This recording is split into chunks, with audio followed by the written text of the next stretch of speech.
Hey class, welcome back to another week of English 102. The end is nigh for us all, at least in terms of this class. Next week, we will not have class. I'm not assigning anything new. Everything I've assigned that's due in the nebulous area around Thanksgiving has already been assigned. That's to say our annotated bibliographies are due this Sunday, 11/24, and our first draft is due the following Sunday, which is already December, which to me is an insane notion. But that is the way it is. And then class wraps up very shortly thereafter. I am working my way through Dear Dr. Frankenstein at a snail's pace. Honestly, I might just need to catch up during my time off next week. I've been kind of buried under all of the grading for this assignment.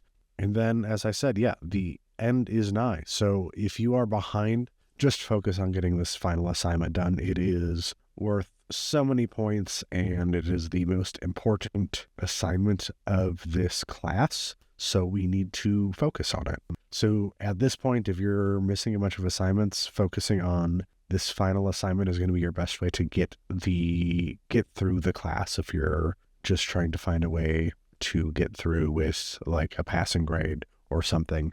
That is the strategy I would use. So starting out, I've got some questions from the quizzes last week I thought I would go over. Question 1. I know we will use these writing techniques to get a new job or to do a cover letter on a resume. But do you use these writing techniques in your everyday life, and will we use these techniques that you teach us just as often? Honestly, yeah. The techniques I am teaching you to use, when you learn any technique, it's up to you to find ways to apply it to your life. Do I have rhetorical awareness anytime I send a text message? Probably, like a lot of it. I don't text my bosses the same way I text my friends, right? That's an awareness of the rhetorical situation. But also, you have to know when it is worth trying to win an argument with someone or trying to find a common ground with someone, as we just did in the Rogerian essay, right?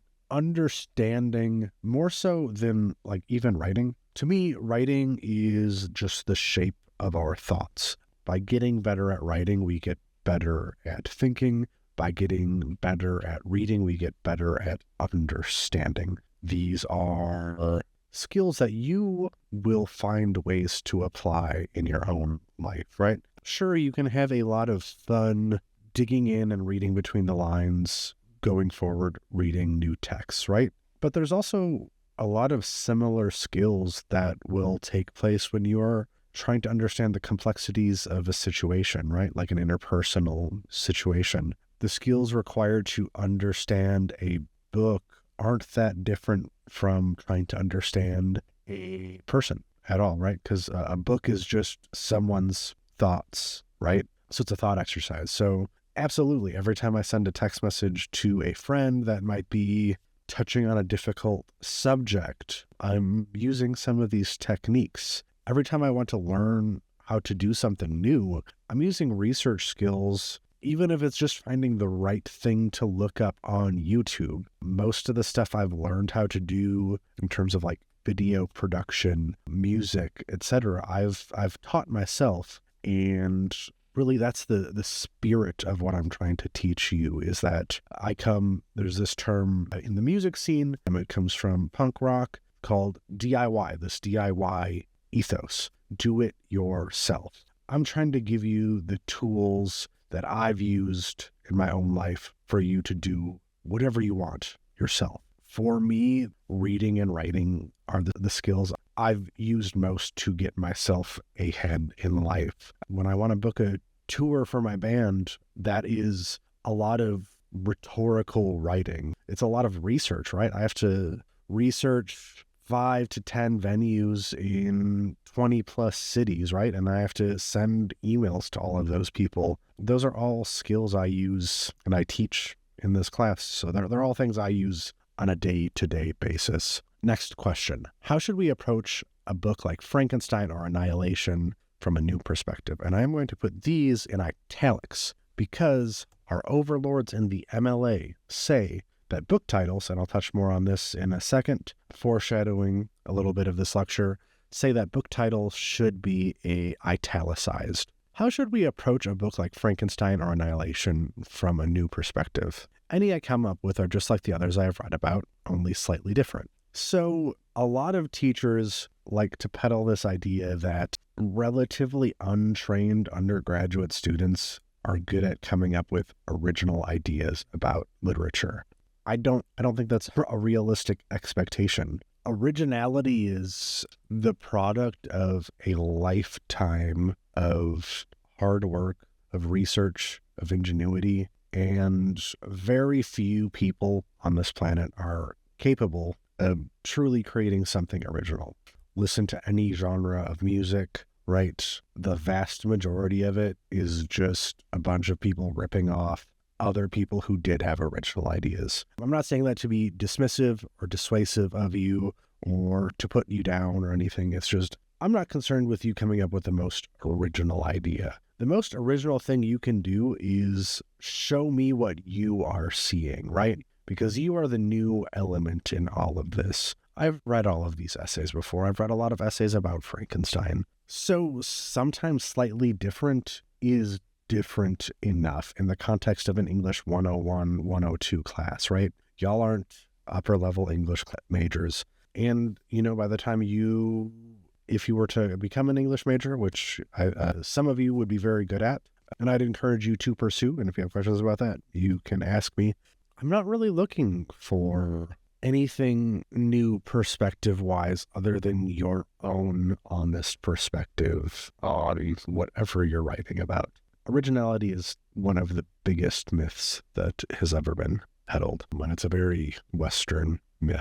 Are we limited to using only the sources you mentioned, such as the Molstead Library and Google Scholar for our research, or can we use other websites? I need clarification on whether this research essay is restricted to only using other essays, or if we can include different types of sources. So this question, the clarification on this, and the answer I'm going to give aren't necessarily mutually exclusive. Yes, you are limited to only the Molstead Library's website and Google Scholar, but there are a variety of valid academic sources available through these. I know there's videos available. There is original documents like newspapers. I think you can even find books. I'm pretty sure the MIT version of Frankenstein is on there. I think that's how I found out about it originally.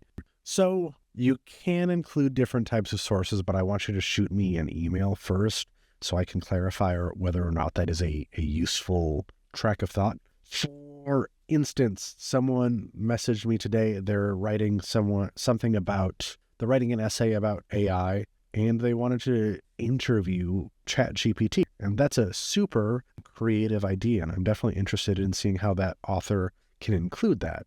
But they also asked if that could take the place of one of their sources. And while I'm okay with you using something from this person interviewing ChatGPT, I'm not okay with that generated response replacing the work of a human, right? Though I guess it raises the question of how much this person is doing. Ultimately, they'd be kind of citing themselves and ChatGPT. It gets sticky. So what I recommended was this student use that stuff in their introduction or their conclusion as a way to discuss in a way that opens up the conversation or closes the conversation. So if you have other ideas, shoot me an email. Most of you know I'm pretty quick to get back. How would you use the research journal to set up success for the final essay? So for me, when I use a research journal or my research journals, they are a free place to play around with ideas, to use like a cooking metaphor. My research journal is kind of like a list of possible ingredients and possible ideas. I don't necessarily use every idea or every quote I put in there, but that's kind of like my now to start using mixed metaphors, that's kind of like my playbook, right? That's things I can pull out when I'm in the writing process. So everyone's research journal is going to be used very differently, right? I like to stockpile a bunch of information and a bunch of ideas that I can expand upon in my essay. But it would also be valid just to start writing out essays. Start experimenting like with the actual writing of your essay. If you were to turn this in, you could theoretically have 2 pages of your essay written already, and you'd be ahead on your draft. And I have some stuff that I pulled out of research journals that I'll talk about in a minute. But yeah, that's how I use them. But just play with it, right? Experiment and see what works for you. This isn't kind of tying back into the first question. I'm trying to show you a bunch of techniques that you should take from this class and expand upon further in your other classes in your own life. I'm not assigning this research journal just for this paper. I'm assigning you a research journal so you know that it's a good idea and technique you can use in the future, right?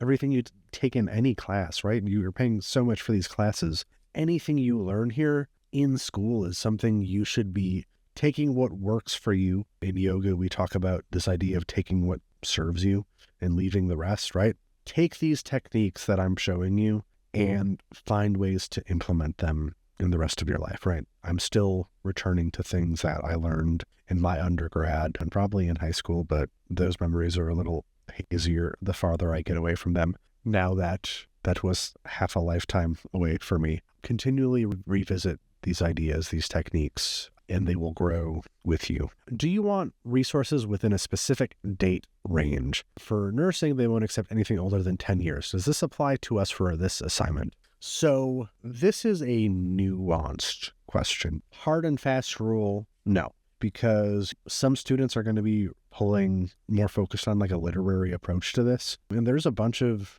important academic essays that were written 100 years ago. Essays about ideas don't necessarily get outdated. Whereas if you're writing more on the science side of things, if you're looking at contemporary cutting edge research on AI, you might question the relevance of something that's 20 years old, 30 years old. That is really going to depend on your topic here. But I am not imposing any rule. I'm mostly interested in you pulling a bunch of resources out and trying to make a singular meaning out of them. And then the last question, how to go about choosing a research question. So this person had a bunch of ideas, and they're a little too specific for what we're looking for, but they're all closer to the thesis you would end up at than necessarily the research question you would start out with. So like for this one, why thrifting is better for you and the environment through the lens of Victor Frankenstein, the ultimate body parts thrifter. Really funny. But the research topic kind of implies the answer for the research. So here are more broad research questions. How does shopping at thrift stores affect the environment, right? It doesn't necessarily say that it is, right? Because if you go in looking for a specific thing, you might not find it, or you're going to spend all your time confirming what you're looking for.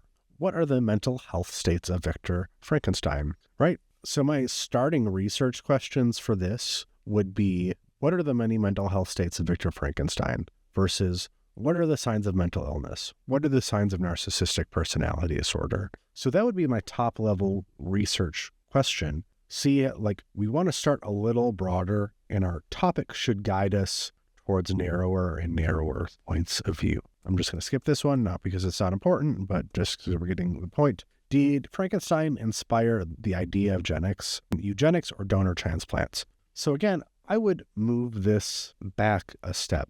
What is the history of eugenics in Europe? What is the history of organ donation? These are bigger and they allow you to fill things in more, right? And you can always, all of these don't say you can't talk about Victor Frankenstein, right? You can certainly talk about Victor or the novel as a whole as a way to frame or as a lens through which to look at any of these topics as you find the answer for them. Okay, moving on. Some annotated bibliography entries. Here we have another couple things to tweak on this. This is overall a very good citation. So again, because the MLA overlords rule our lives, these should all have a hanging indent. And this is in part just to help you scan through your citations. All of this is good, except for, as I mentioned above, this is the title of the book, or what is also referred to as the container in MLA, and that should be italicized. Down here, so how I did that in Google, you will have to look up how you do it in your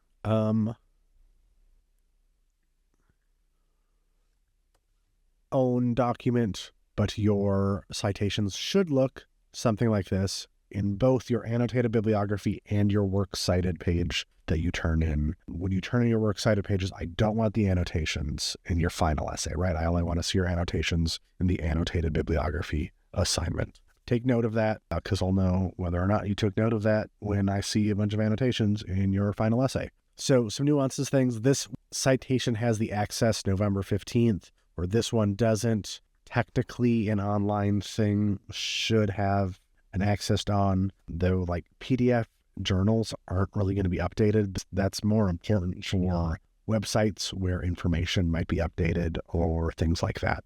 So one thing I want to fix here is these in-text citations are incorrect. And again, this is something you should take note of. Here, it should be de Waal 1, delete that period before, put it at the end. And then on this citation down here, you should go de Waal 12, right? And if you don't have the author's name, the title goes there. So it'd be like belongingness as a core personality trait. But since we're doing academic articles, they should all look like this. This is important. Take notes. Okay, so this was a good example of a MLA of an annotated bibliography entry. In this article, de Waal and others explore the negative effects of social isolation through various control studies. Social connection is a fundamental human need dating back through our evolution.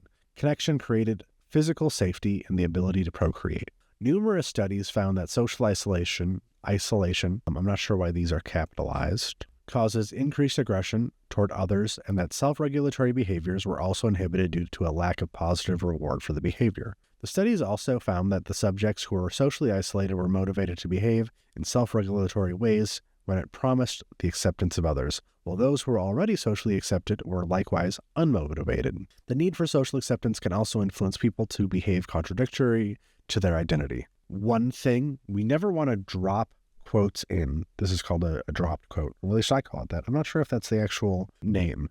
We always want to include what is called an introductory phrase, which is a dependent clause, if you remember a conversation of that guides us into the quote. So here you might say, the article concludes that offering socially excluded people a little acceptance goes a long way in reducing their aggression, right? So that just kind of, and I guess I don't know if that's the conclusion, but that is the kind of move you want to make. Also, please, I think I just said, make note of that, right? I'm going to be looking for that. My research question is, how does social alienation create monsters? This article answers the question by explaining how socialization impacts behavior in various ways, starting with how aggressive behavior is increased and self-regulation is decreased. People who are given opportunities to gain new friends or social connections will be motivated to behave in acceptable or pleasant ways, unlike those who are not given a chance to behave in unregulated, socially unacceptable, or unpleasant ways. Social connection is the basis of humanity. Without it, what are we? And without it, the creature became a monster. Super clear. So in this one, in Monstrosity, Suffering, Subjectivity, and Sympathetic Community in Frankenstein, and it's important to make sure we pay attention to the details here, right? So this title has this structure, so we want to make sure it has this structure down here. Bernatchez writes about how Frankenstein explains how societal interactions shape individualism and personal identity. This idea is demonstrated by the creature's failed attempts at having real and sympathetic relationships. Bernatchez relates the creature's development of his monstrous traits, behaviors, to the model by Elaine Scarry in The Body in Pain. This sounds like a book to me, so make sure it is italicized. And I'm just going to skip over the rest of this not because there's anything wrong with it. You can pause and read through this summary. This essay caught my attention and related Frankenstein to another book that I had never heard of. This could go along with my essay, which is mostly about the effects of isolation because it talks about the monster's suffering. He goes through torture physically and mentally through different types of torture. The creature is constantly fighting an internal battle regarding whether he should identify as a monster. He is the only person who believes he can be treated like a human. Once he gave in and called himself a monster, you knew he had lost the internal battle. The creature tried to have a genuine relationship with the family, and it absolutely backfired on him. Just like humans, after you get rejected so many times, it's very easy to give up and to turn into someone you are not.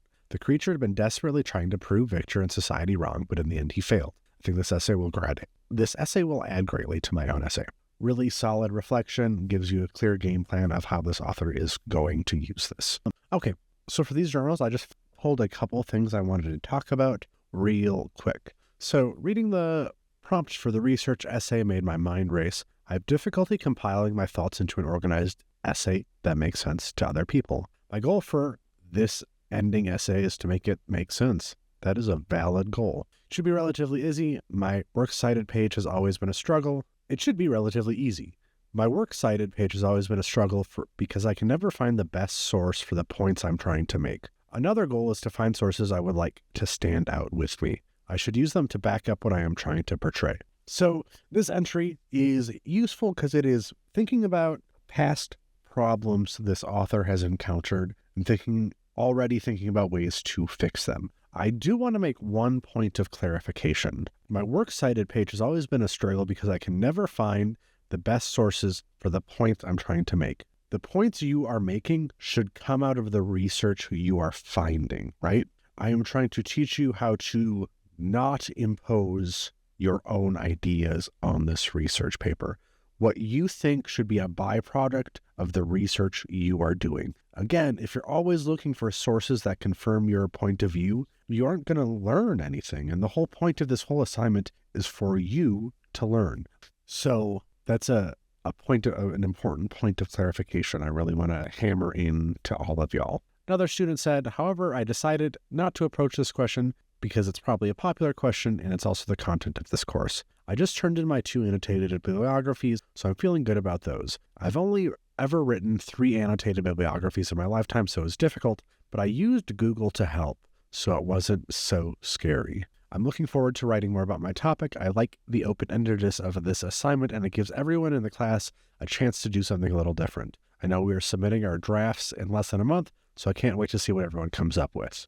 This right here, I used Google to help, so it wasn't so scary. This is the kind of thinking I'm trying to encourage you to do. I was talking about right? You having the ability to research and find the right way to do something is indispensable. So I'm really glad that when this student got backed into a corner, they were feeling a little scared, they found help. And they didn't come, sending me a million emails. I would have been happy to reply to them, of course, but they took it into their own hands. They spent time doing research and they figured out what they were supposed to be doing. That to me is creative problem solving, right? That to me is critical thinking. And that's what I'm trying to teach you about in this class. So quick lecture here today. There's not too much to go over since y'all are doing so many different things. I would like to say lots of really interesting work happening in these classes. There's been a few times where I heard about topics on the first week, and then by the time I was reading people's annotated bibliographies, even though I was initially worried, I was seeing how your thoughts were coming together. Always trust yourself. If you have a vision of what you're trying to do and you know you can do it, go for it. I'm just here to give you yellow lights if I think that you need them. But that's all I have. You're not going to hear from me next week, so please do have a good Thanksgiving. Please get some rest in, and I will see you next week. Well, the week after.